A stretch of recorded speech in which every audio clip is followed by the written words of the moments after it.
Hello friends, welcome to my channel. तो सूरज में सांझ पे आज के आने वाले एपिसोड की अपडेट आपके लिए लेकर आए। उससे पहले प्लीज़ चैनल को सब्सक्राइब कर लीजिए। जो कनक होती है वो उमा से कहने लगती है कि उमा, कोई अनजान हमारे घर में घुसकर आ जाएगा, तुम भी नहीं पहचानते उसे और मेरा तो सवाल ही नहीं आता। फिर मैं कैसे यकीन करूँ कि वो हमारे मौसा जी हैं। मुझे तो डाउट आ रहा है और उन्हें कमरा भी पता है मौसी का। फिर वो कहने लगता है कि अभी उन्होंने जो कहा है वो ठीक तो कहा है। फिर बाद में जो मौसा होता है वो बाहर से आवाज़ लगाने लगता है कि अब तक जो है केसर वाला दूध नहीं बना क्या। फिर वो कहती है कि केसर की डब्बी नहीं मिल रही है। फिर वो कहने लगता है कि शक्कर के डब्बे के बाजू में केसर के डब्बे होंगे, तुम्हारी मौसी वहाँ पर ही रखा करती थी। ये सुनकर जो है कनक वहाँ पर देखने लगती तो सच में शक्कर के डब्बे के बारे में केसर की डब्बी होती है। तभी कनक एकदम से चौंक जाती। कनक कहती कि इतना कैसा किसी शख्स को पता हो सकता है हमारे घर के बारे में, और घर तो रिनोवेट हो चुका है। फिर बाद में मौसा जी जो है वो चिल्लाते हैं, बिंदड़ी डब्बी मिली या नहीं मिली। फिर कनक कहती है कि हाँ मिल गई, अभी लाती हूँ केसर वाला दूध बनाकर। पर कनक को ये बात हजम नहीं होती। कनक बार बार उमा से कहने लगती कि हमें पता लगाना पड़ेगा, पर पता कैसे लगाए। फिर वो कहती है कि आइडिया, अभी मुझे समझ में आ गया है कि हम पता कैसे लगा सकते हैं। डेविड आदित्य, आदित्य तो उनका ही बेटा है ना, वो ज़रूर आदित्य को पहचान लेंगे। अगर वो आदित्य को पहचाने तो सच में मौसा जी, और ना पहचान पाए तो फिर मुझे डाउट होगा। फिर वो कहने लगता है कि ठीक है, उमा कहने लगता है कि ठीक है। फिर वो कहता है कि हम उन पर शक भी कौन से बेसिस पर करें, उन्होंने इतना कुछ खोया है ज़िंदगी में, वो खुशियाँ डिज़र्व करते हैं। कनक कहती है कि खातिरदारी में मैं कोई भी कसर नहीं छोड़ूंगी उनकी, पर जो मुझे डाउट है वो क्लियर होना चाहिए। मुझे अब तक भी उनके ऊपर डाउट है, ऐसा कनक कहने लगती है। फिर मौसा जी वापस से आवाज़ लगाते हैं और कहते हैं कि जल्दी से लेकर आओ मेरा केसर वाला दूध बिंदड़ी, मुझे जो है केसर वाला दूध पीना है। फिर उमा कहता है कि ठीक है, ये आदित्य वाला प्लान सही है। तभी कनक प्लान बनाती है कि आदित्य को जो है हम लड़की बनाकर बुलाएंगे और मौसा जी उन्हें पहचानते हैं कि नहीं ये देखेंगे। दूसरी तरफ सरस जो है वो बाज़ार में सब्ज़ी लाने के लिए जाती है। तभी वहाँ पर एक लेडीज़ आ जाती है और वो सरस को कहने लगती है कि ऐसे हालात में इतने रात को नहीं घूमना चाहिए। फिर वो कहती है कि वो पायल भाभी सा जो है घर के काम कर रही है। तभी वो झूला लेकर आती है और गायनेकोलॉजिस्ट जो होती है शहर की सबसे बड़ी, उसका नंबर उसे देती है और कहती है कि मेरी बहन की डिलीवरी भी इसी ने की थी। तभी वो कहती है कि इसकी ज़रूरत नहीं पड़ेगी अभी, क्योंकि मेरा मिसकैरेज हो चुका है। तभी वो लेडीज़ उसे कहने लगती है कि ये पायल बिंदड़ी के लिए है, तुम्हारे लिए नहीं है, पायल बिंदड़ी पेट से है।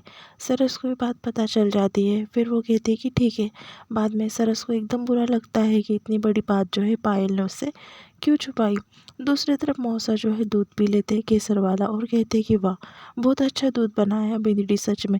फिर बाद में उमा उसके पास बैठ जाता है। फिर वो पुरानी बातें जो है निकालता है और उमा से बात करते हुए कहता है कि तुम्हें याद तो होगा ना कि तुम्हारे पापा क्या कहते थे बचपन में, आदमी की पहचान जो है उसके संस्कार से होती है, और तुम्हारे संस्कार जो है तुम्हारे पापा के जैसे ही है, एकदम अच्छे।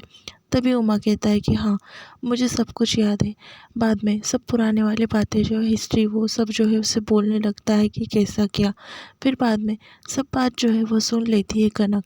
फिर वो कहता है कि चलो बिंदड़ी, अब मुझे जाना है कमरे में आराम करने के लिए। ये कपड़े जो है काफ़ी मैले हो चुके हैं, ये धो देना बिंदड़ी, और ज़्यादा खाने में कुछ नहीं बनाना, बस एक सब्ज़ी बनाना और रबड़ी बना देना। तभी कनक कहती है कि ठीक है। वो आदित्य का वेट कर रही होती कि आदित्य कब आएगा। तभी वहाँ पर आदित्य जो है लड़की बनकर आ जाता है। उसे देख लेते हैं मौसा, और आदित्य एकदम चाल ढाल में चलकर आ रहा होता है। कनक को हंसी आती है थोड़ी थोड़ी। आदित्य जो है वो आता है और पैर छू लेता है मौसा जी के और कहने लगता है कि मैं तुम्हारी बेटी आदित्य, पहचाना तो ना।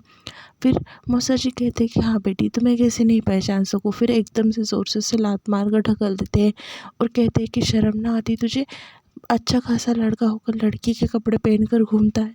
और उसे घूम घूम कर पीटने लगते हैं। वो कहते हैं कि थारी गलती नहीं है, सब नंदा की गलती, उसने बिगाड़ रखा है तुम्हें।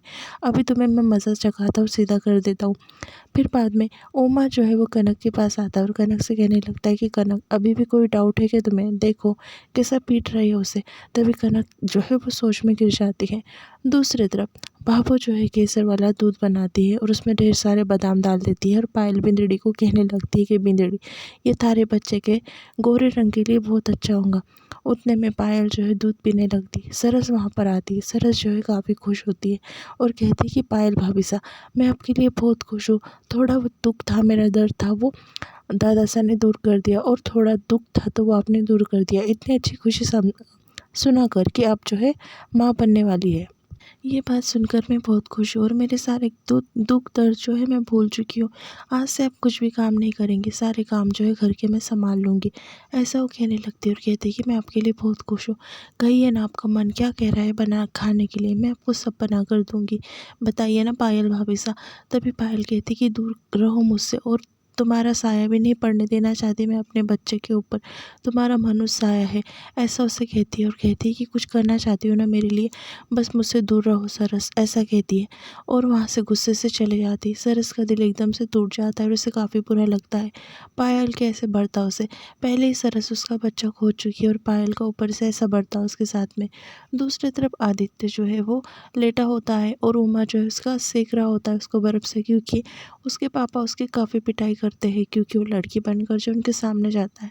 दूसरी तरफ कनक जो है फिर भी डाउट में होती है। कनक को लगता है कि ऐसे कैसे हो सकता है। कनक जो है वो डाउट कर रही होती है। वो कहती है कि हम कैसे मान लें। तभी मौसा जी बाहर खड़े होकर सारी बातें सुनने लगते हैं और उन्हें पता चल जाता है कि उनकी बहू कनक उनके ऊपर डाउट कर रही है। तभी वो अंदर आते हैं। फिर वो कहते हैं कि क्या कर रहे थे चुपके से, तुम हमारी बातें सुन रहे थे बाहर खड़े होकर। तभी वो कहते हैं कि खाने के बाद यहाँ पर पान सुपारी पूछने का रिवाज ही नहीं है। सोचा कि पान सुपारी लेने आ जाओ, पर यहाँ पर क्या सुना कि तुम जो है मेरे ऊपर शक कर रहे हो कि मैं तुम्हारा मौसा हूँ या नहीं हूँ। तभी कनक कहती कि हाँ, शक क्यों ना करे, हम में से तुम्हें कोई भी नहीं पहचानता और तुमने कभी फ़ोन नहीं किया और तुम्हारी फ़ोटो वगैरह कुछ भी नहीं है हमारे पास। तभी मौसा जो है वो कहते हैं कि मैं तो बहुत अच्छा महसूस करूँ कि उमा की बिंदड़ी इतनी समझदार है कि किसी के ऊपर इतनी जल्दी यकीन नहीं करती। ये देख आदित्य, ये तेरा ही फ़ोटो है ना। तभी वो फ़ोटो देखता है और कहता है कि सो क्यूट, ये तो बचपन का मैं ही हूँ, ऐसा कहता है और अजीब सा बिहेव करने लगता है। वो दिखाता है कि देखो भाभी साहब, मैं बचपन में कितना अच्छा दिखता था। फिर उमा भी कहने लगता है बाद में, वो उसकी पूरी स्टोरी सुनाने लगता है। वो कहता है कि पहले ओम नंदा ने मुझे छोड़ दिया था। कैसा लगेगा उमा, तेरी बिंदड़ी तुझे कहे कि मैं तुझे छोड़कर चले जाती हूँ तो तुझे कैसा महसूस होगा। वैसे नंदा ने मुझे छोड़ दिया था, अकेले जीवन काटा मैंने, ऐसा वो कहता है और उसकी स्टोरी जो है सुनाने ही लगता है। तभी उमा को जो है इमरजेंसी में कॉल आ जाता है और उमा कहता है कि ठीक है, मैं अभी आता हूँ। सरस को वो कनक को कहता है कि चलो साथ में। कनक जो है वो कहती है कि चलो। फिर वो कहता है कि फ़िक्र मत करो, मैं जो है सारा घर संभाल लूँगा। जो आदित्य है वो जासूसी करने लगता है मौसा जी की, और मौसा जी के बैग में से उसे मेंटल असाइलम की एक फ़ाइल मिल जाती है। तभी आदित्य सोचता है कि ये मेरे पीपी नहीं हो सकते क्योंकि ये मेंटल असाइलम में रहे हैं, ऐसा नहीं हो सकता। और यहाँ पर एपिसोड जो है ख़त्म होता है। प्लीज़